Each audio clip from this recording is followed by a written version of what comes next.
many of you know me. I like to walk around and move around the area, so I hope this is a magical carpet and kind of moves with me. But today I'm here to talk to you about the challenges of urban education, but not just locally, but more importantly in regard to a trend that we're seeing across the country, in regard to seeing the performance of students who can be identified by zip codes, in regard to getting a general understanding what is the true elephant that's what's in the room. And some of the things I'm going to speak to you today is going to be regarding to early childhood development, as well as the coaching model from cradle to career. Understanding in an urban setting, before a student even starts with ABC 1, 2, 3, they have a kindergarten readiness assessment. Teacher brings them in, screens them, just to get a baseline understanding of what this child knows. Not only in Toledo, but you'll see across the country, many kindergartners are coming in, identified in a rubric already at intensive intervention.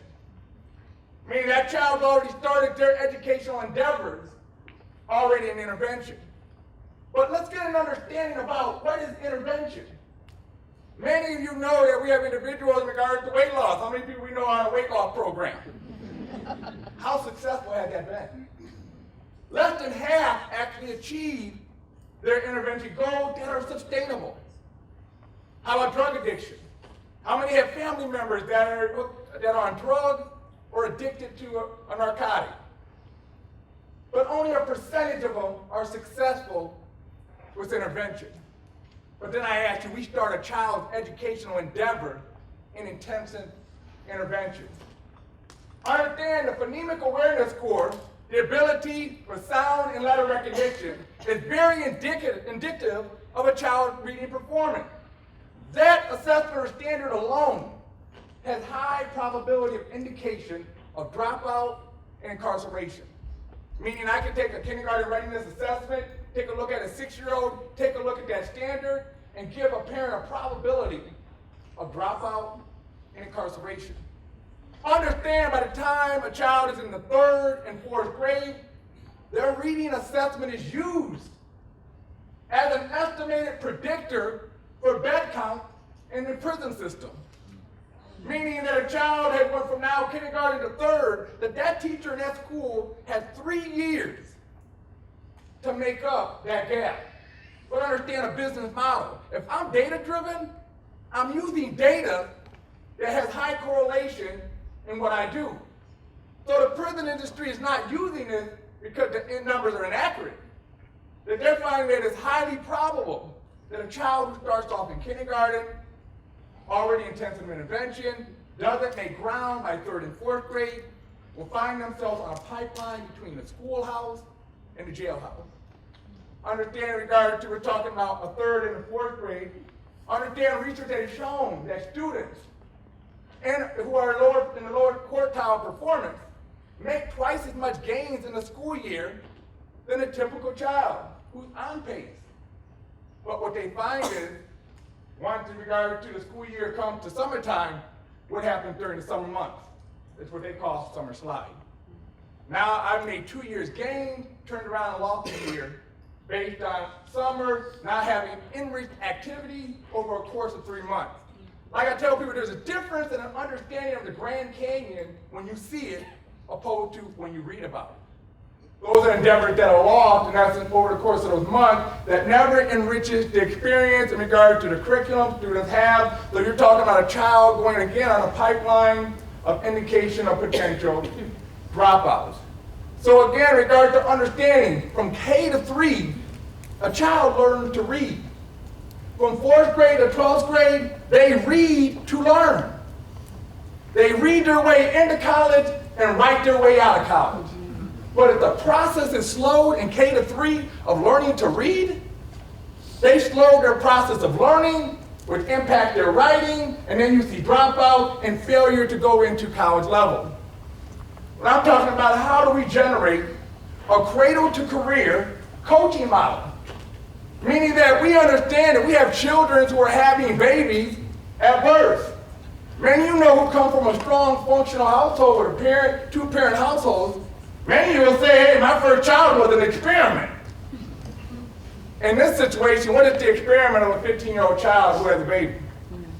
So what is in regard to the coaching model of providing a person, whether a social worker or whoever, at the birth age? Because understand the achievement gap starts at 9 years of age. By the time the child is 5 years of age, they are 18 months behind.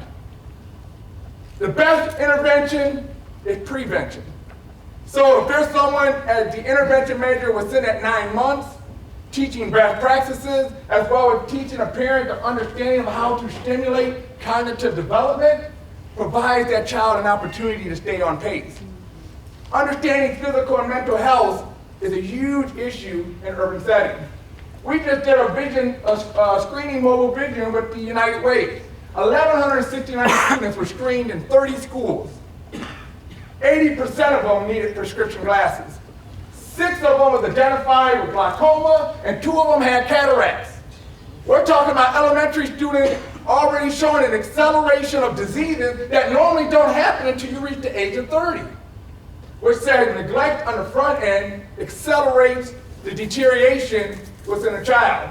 We're talking about blindness here, as an elementary child. So again, providing a coaching model that's there that says, hey, these physical screenings need to take place.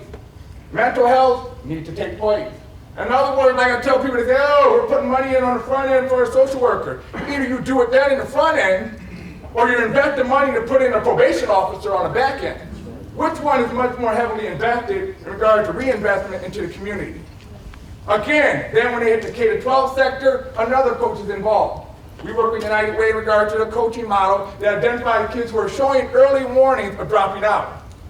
That individual's responsibility is truly to that child. I'm here to be your support system, but to see to it that you graduate. The same way providing at the college level, cradle to career. Providing coaching measures in regards to that, making sure that students start off in kindergarten on the best track, and more importantly on the right track for learning.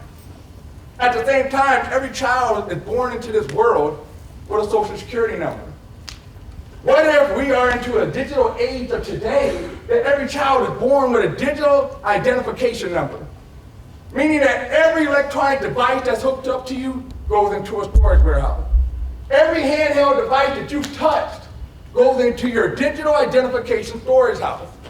Every assessment that you take goes into your digital storage house. Downloads, music, video games, etc. Can you imagine a volume of information that could give in regard to an educator or anyone for that matter to get a true perception of that child? I can ask many of you, can you remember what went on at the age of 4? Won't remember. That's lost information.